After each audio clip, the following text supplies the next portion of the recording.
All right, all right. I don't expect too many people to come in today.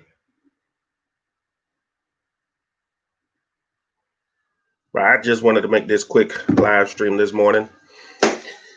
Dallas Cowboys. What is our confidence in them going into week 4 against the Cleveland Browns? Well, if the report is true from James Slater from the NFL Network, it seems that we haven't learned anything. From all the places I've looked, it seems that the Dallas Cowboys are determined to trot out Terrence Steele at right tackle today. I can't tell you how bad an idea that is. If you got Tyron Smith going, why would you not put Brandon Knight out on the right side? Why are you still trotting Terrence Steele out? I don't know what's going on. This team is baffling. Not only that, but you fed us on the belief that Leo Collins might possibly come back this year. And we ended up, that's not happening. Now he's going to need surgery because you kept putting it off, and he's done for the year. It's the same thing y'all said last year with Van Der Esch. And it's like, what is going on? You know, they keep feeding us this stuff, and then they turn around and it's not true. So, you know, you want to trot out the best 5 to keep Dak upright during this game. And if you're putting Terrence Hill out there, I know they say he's on a bit short leash, and if he looks bad, they're going to yank him. But why would you even start the game with him on the right side if you already got somebody who's levels above him? That's stupid. That's counterproductive. You're reacting instead of being proactive. I would never sit up here and trot out somebody who was worse just to see if they fail before I'd put somebody else in. That's counterproductive. Uh, it makes no sense to me. But that's what we're trotting out with today. If anything, at least Tyron Smith is expected to play. Trayvon Diggs, who's been 100% defensive snaps the last couple of weeks, is going to play. And DeMarcus Lawrence looks like he's going to play. So everybody on our injury report looks good to go. We'll have to see how long Tyron Smith can go. Hopefully it's for the whole game. But if they don't monitor that neck problem, it may be a short day for him. And then we'll end up having to put Terrence Steele and Brandon Knight out there anyway, just to make up the coverage. Still waiting for the inactives. That's probably like 10 minutes away. I ain't got that kind of time. Doing other things.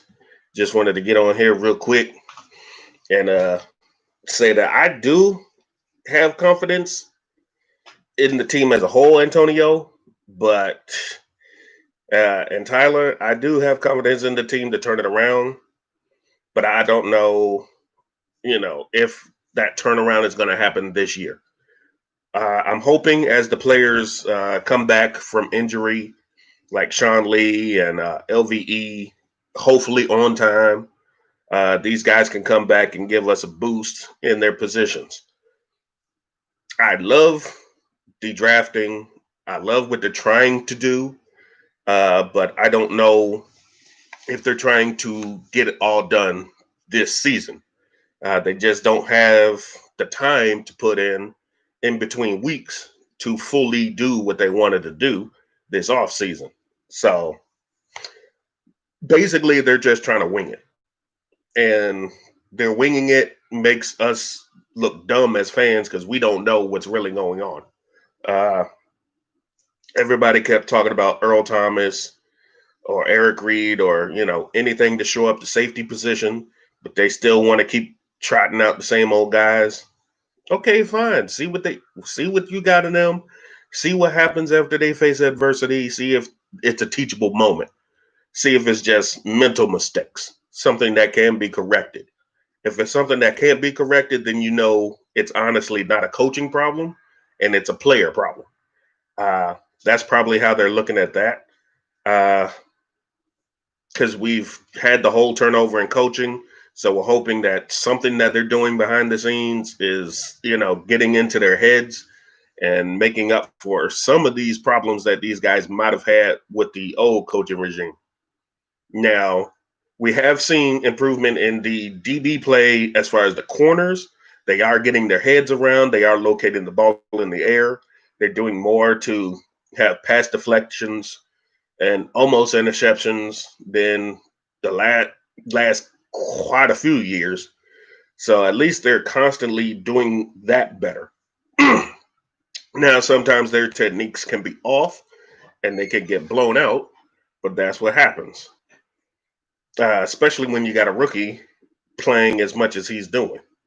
Uh, I think it is also just this year can be turned around. I'm looking at 5-3 or maybe 6-2 by the midpoint of this season. These next couple games will be winnable, in my opinion. Uh, you have Cleveland today. You have the Giants. You have the Washington football team, and you have Arizona. So in those games, Arizona might look like the only team that can possibly stand with us. 49-21 Browns. I have no faith in our Cowboys. But although I do still have faith, the defense may let us down. But if we can score first and score often, I think it'll be 49-21 Cowboys. Really more like 31-21. Yeah. Mm-hmm. Yeah, Mike Nolan's defense has been questionable, but I think they thought he does know the man, and with the talent that we have, something could be turned around. Because look at Alden Smith. He was in that defense, and he looks like he's never lost a step. So it could be a player thing, which more than likely it is, because Alden Smith's been there, and he's showing no signs of slowing down. These other guys have been on this team for years. I said this last year in my videos that it seems like they took on the personality of Jason Garrett. These defensive guys and offensive guys just got lazy. They didn't care. They never made adjustments. They just didn't do anything. So the team started following that mantra.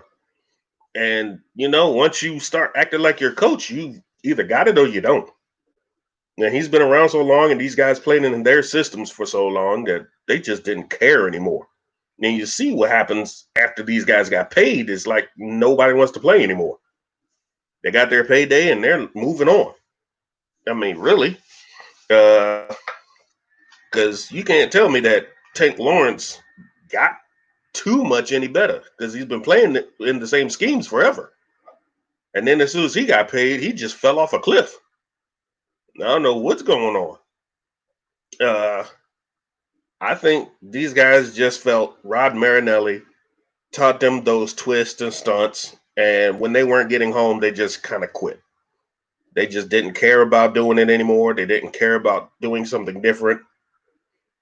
Zeke is still running hard, probably because he has a chip on his shoulder because off season, you saw ESPN and NFL and everybody rip him saying he's not the best running back anymore. Saying how McCaffrey and Shaquan Barkley and Chubb and already all these guys are so much better than him. He took that. He took it on the chin. This is his first, well, I would say first off-season doing everything, but mainly he's heard it and he put it right up here and said, okay, all right, that's what y'all want to say. Problem is, like the Seahawks game, is that he's got to stay in for pass protection. So he's not getting the running plays down. He's not getting out for screens, especially when the screens are coming at him and almost getting him killed. That's why he kind of dropped a lot of those during the Seattle game.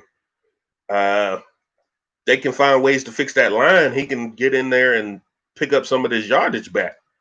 But it starts with those guys up front. This game will be won in the trenches. We have to win this game in the trenches.